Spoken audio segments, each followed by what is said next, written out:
જય સ્વામિનારાયણ. આજના દર્શન. જય ગણપતિ દાદા.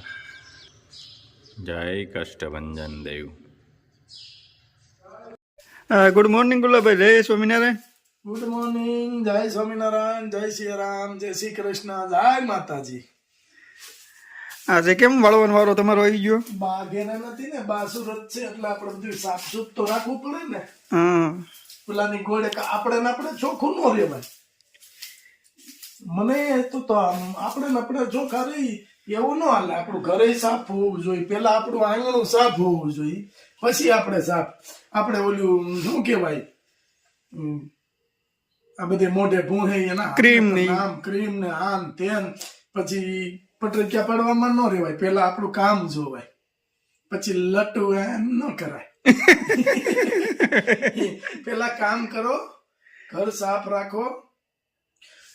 અમુક જગ્યાએ આપણે જઈ તો ઘરે સાફ ન હોય, બધું લેબર ઉપર નાખતા હોય છે. અને લેબર અને તોય એમ કે લેબર અમે કે એમ કરતા નથી. પણ લેબર તમે સારા કામ કરાવો તો કરે. પછી તમે કાળા ધોળા કરવા હોય તો ઈમાનદાર લેબર હોય. એવું ના હોય કે લેબર ના હોય. ઈમાનદાર લેબર હોય એ ના કરે.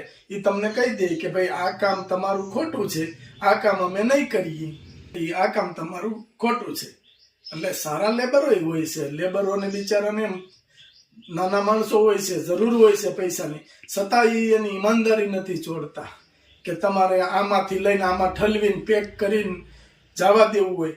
તો એ વસ્તુ બધા લેબર ન કરે. એટલે લેબરમાં સ્વાભિમાન હોય છે એનું કે ભાઈ અમે આ વસ્તુ ખોટી વસ્તુ નહીં કરી. સાચું કામ તમે જેટલું કહો એટલું બધું કરશું, પણ નીતિનું કામ કરશું. અમે કામ કરીને તો પૈસા લઈ જઈએ છીએ. અને લેબરને અત્યારે મળે છે હું બિચારાને 300 રૂપિયા રોજ આપે છે, તો 600 રૂપિયાનું તો કામ કરે છે. તો લેબરને મળે છે હું, અને તોય અનીતિનું કામ કરાવવું છે. એટલે સારા લેબરો હોય ને એ કામ છોડી દે છે, બાકી અનીતિનું કરતા નથી. એ બધાને યાદ રાખવું જોઈએ. બધા લેબર સરખા નથી હોતા કે કરી દે, તમે જેમ કયો એમ થઈ જાય, તમે એમ કયો કે આમ કરવાનું છે, સાચું ખોટું ન જોવે. પણ નહીં, લેબરોમાં જેટલી ઈમાનદારી છે એટલી એકેયમાં નથી. એ ખોટું કામ તો કરે જ નહીં. અને કોઈ માણસ ભાઈ વધારે બિચારો દુઃખી હોય તો કરે, પણ છતાં મેં એવા દાખલા જોયા છે કે ઘરમાં 1% દાણો ન હોય અને કોઈ ખોટું કામ કરવાનું કહે તો એ ખોટું કામ ન કરે, નોકરી છોડી દે. એનું લેબર કામ બીજું કોઈ પણ મજૂરી કરતા હોય તો છોડીને જતા રહે, પણ ખોટું કામ તો કોઈ દિવસ ન કરે. અને આ લોકોને તો બધું આમથી આમ પેકિંગ ફેરવીને ઉલટ સુલટ કરાવવું હોય તો એવા કામ કોણ કરવાના છે? ગમે તે હોય, કોઈ પણ માણસ હોય, કોઈ પણ સ્ટોર ચલાવતા હોય, કોઈ પણ માલ વેચતા હોય, તો જે માલ આવતો હોય એ માલ અપાય. અને જેના પૈસા આપણે લઈએ છીએ એના પૈસા એ માલ અપાય. આપણે અત્યારે જે પૈસા હેર ઓઇલના લઈએ છીએ તો એને વસ્તુ સારી દેવા હાટુથી આપણે લઈએ છીએ, આટલો ભાવ. બાકી મળે જ છે સ્ટોરમાંથી લાવીને ઘરે પેકિંગ ફેરવવા હોય તો એ વસ્તુ લેબરે ન કરે. એમાંય કાંક હોય કે મારે આવા કર્મ નથી કરવા. બાકી તો છે જ પેકિંગ ફેરવી નાખવા, ઘરેથી ઘરનું પેકિંગ કરી નાખવું, લાવવું કુંડલાથી, સાવર કુંડલા શોપમાંથી લાવવું, આવું બધું કરવું ને તો એ લેબર ન કરી દે. ભાગ્યે કોઈક લેબર હોય કે બિચારાને બહુ જરૂર હોય તો કરે વળી. બાકી અત્યારે જેટલી ઈમાનદારી લેબરમાં છે ને એટલી હામી રાખવી પડે આપણે. કે આપણે અહીંયા લેબર કોઈ કામ કરતા હોય તો એનામાં ઈમાનદારી હોય એટલે આપણે એથી ડબલ રાખવી પડે ઈમાનદારી, તો લેબર આપણું કામ કરે. નકર લેબર એ છોડીને જતા રહી. આવા માણસ હારે કામ કરીને આપણા કર્મમાં હું કામ ખરાબ કરવા જોઈએ? જય સ્વામિનારાયણ. મસ્ત ગીર ગાયનું ઘી જોઈ લો. આ થોડું ડેરીમાં ડોલ લઈને ભરીને વેચવું છે. આ મસ્ત આપણી ઘરની ગાયનું ઘી છે એટલે ઘી સારું થાય છે. બાકી તો ઘણી ડેરીમાં ડોલું ઠલવી દીધી, પેકિંગ થઈ ગયા ને માણસોને ખવડાવી દીધું. અત્યાર સુધી આપણે તો શું છે ચૂપ હતા, પણ હવે આપણે ચૂપ રહેવું પણ પડે એવું નથી. હાથે કરીને બોલાવે. હાથે કરીને મોઢામાં આંગળી નાખીને બોલાવે છે, એટલે પછી બોલવું પડે છે.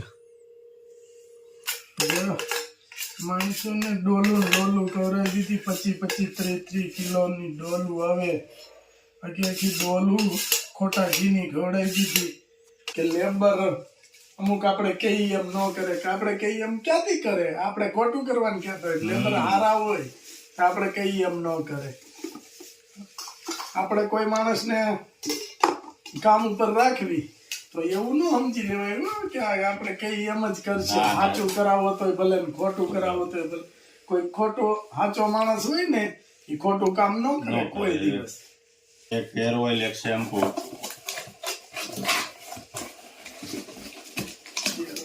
શેમ્પુ,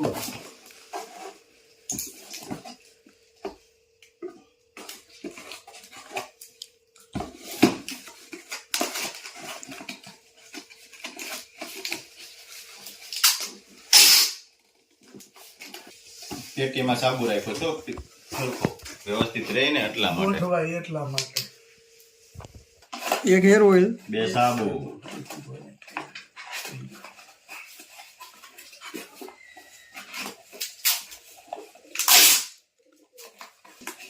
એક હેર ઓઇલ, એક શેમ્પુ અને 2 સાબુ.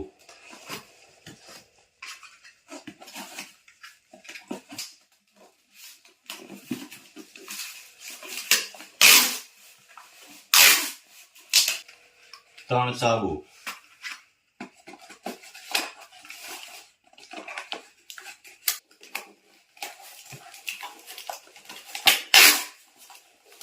એક હેર ઓઇલ, એક શેમ્પુ,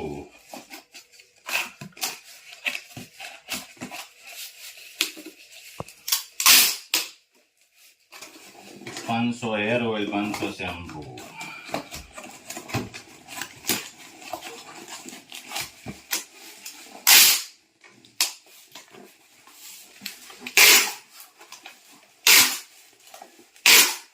બિઝનેસ નો નિયમ શું છે રાજુ ખબર? બિઝનેસ માં આપણે સક્સેસ જવું હોય ને તો આપણે સક્સેસ કઈ સમજવાનું કે લોકો આપણી ઈર્ષ્યા કરે ને તો આપણે એમ માનવાનું કે આપણે બિઝનેસ માં સક્સેસ થયા, પાવરફુલ. કારણ કે આપણા બિઝનેસ થી એમ ઈર્ષ્યા કરવા વાળાને ઇફેક્ટ પડતી હોય, તેથી સમજવાનું કે આપણે 100% બિઝનેસ માં સક્સેસ છીએ એમ. 1 કિલો કાચરી, 1 કિલો ઘી,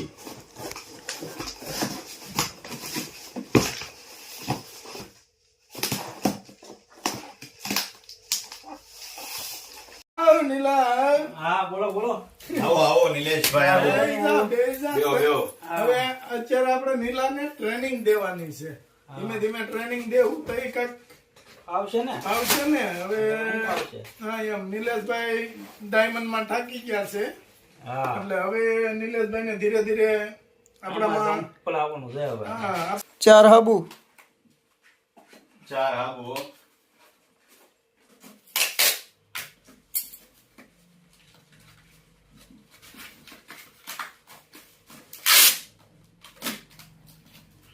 ધીરે ધીરે તને આમાં ટ્રેનિંગ દેવાની છે, બરાબર? પણ જો કે તું જે ગણી, હું ઇન્ટરવ્યુ ગણું તો ઇન્ટરવ્યુ જે તું ગણી અત્યારે તને અમે બોલાવ્યો છે હું કામ કે તું અમે તને હાચાઈ નહીં અને કોઈ માનપાન ન દે તોય તું અહીં કામ કર તો થોડુંક રેવાય. ઓલા દાડિયાને હાસુ તો એ કામ કરે, દાડિયાને હાસુ નથી થોડુંક ત્યાં કામ કરવા આવે. એવું જેવું થાય ને. બરાબર છે. અને બીજા નંબરમાં કે માન કે આ બવણીમાં અમે કોઈ ગ્રાહકોને કીધું હોય કે આપણે ગીર ગાયનું ઈ જ ઘી આપણે વેચીએ છીએ ને, પછી હું તને એમ કહું કે નીલા આલે આ બવણી લઈને જા અને ડેરીએથી તું ઘી ભરી જાય અને પાર્સલ કરીને આ એડ્રેસ ઉપર તાર મોકલવાનું, તો તું હું કર નો જ કરાય ને. નેતિ હાલવાનું, નેતિ બહાર નહીં આવવાનું, તો કામ મૂકી દો. વાહ, ઇન્ટરવ્યુમાં પાસ. કારણ કે મારી ભેગો નાનો મોટો થયો હોય ને એને મેં પેલા એ શીખવાડ્યું હોય કે નીતિ નહીં શીખવાની. કારણ કે આ નાનેથી જ હતો ને એટલો કેવો ત્યાંથી જ મારી ભેગો જ મોટો થયો છે ઈ. એટલે ઈ નીતિ નો શું કે કારણ કે એના આપણી શિખામણી એને યાદ હોય. એક બરું નીલા હું થયું તું મેં તને બોલાવ્યો તો અહીંયા ઘેરે હોપારી ખાધી ને લાફો માર્યો તો હોપારી બહાર આવી. એ હારું થયું કે ખરાબ? હારું જ છું. એની જિંદગી સુધરી હા કે નિર્વ્યસન, અત્યારે કોઈ વ્યસન નહીં. હા અને જેથી એને ખાવા દીધી હોત ને આપણે આમાં ઉભા ઉભા દાંત કાઢ્યા હોત તો અત્યારે એ તમાકુ હોપારી માવા બધું ખાતો હોય, બેફામ ખાતા હોય. બેફામ ખાતા હોય. પણ આ વસ્તુ આવે એટલે નિલેશભાઈ ને આપણે ધીરે ધીરે આમાં ટ્રેનિંગ દેવાની છે હવે. અને હવે આપણે પ્રોડક્શન વધતું જાય છે, પાર્સલ વધતા જાય છે, પોગાતું નથી. એટલે આપણે ધીરે ધીરે નિલેશભાઈને લઈ લેવાની. નિલેશભાઈ ડાયમંડમાં જાય છે અને 12 કલાક સખત મહેનત એને કરવી પડે છે. તો આપણે ભેગા આવે તો મહેનત ઓછી થાય અને વ્યવસ્થિત આપણે પાર્સલ હોય છે. આપણે ભેગા આવે નિલેશભાઈને મજા આવે, બહારની દુનિયામાં શું ચાલે છે ખબર પડે. ઓલું ડાયમંડ ની ફેક્ટરીમાં વહી જાય હવારમાં એટલે સાંજે રીંગણા ઓળા જેવા થઈને બહાર આવે. બરાબર. નિલેશભાઈ અમારા પ્રોગ્રામમાં હસી મજાક અને આનંદ કરાવતા હતા, પણ ઈ ખાલી રમતમાં બધા એકાબીજા સામે આમાં રમત કરતા હતા. અને અમારા નિલેશભાઈને રમત નું વધારે આનંદ બધાને થવો જોઈએ. કોઈ દિવસ આમ કોઈ યારે બાંધવું કે કોઈ યારે બોલવું કે એવું તો હજી ઊંધીમાં નથી એને થયું. પણ આનંદથી જિંદગી બધાને આનંદ ઈ પોતે કરે અને બીજાને કરાવે. બે કામ કરીએ. અગર અમરાયવી નાસી ભોળો નથી, અગર અમરાયવી નાસી મુખ હરી ભલો રામ. રતન મેળવતા દેવ થયો રાજી ને ગંગા નો ગરવો, તાર ભોળો કહે ગંગા નો ગરવો.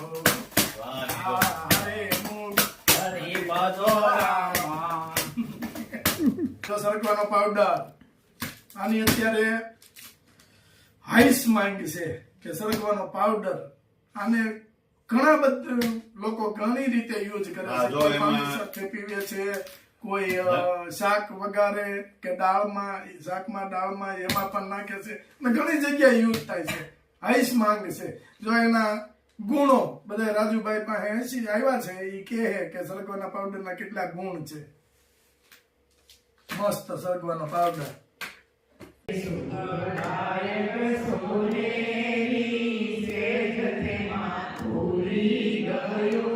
ભગવાનને ગાદી તકિયાને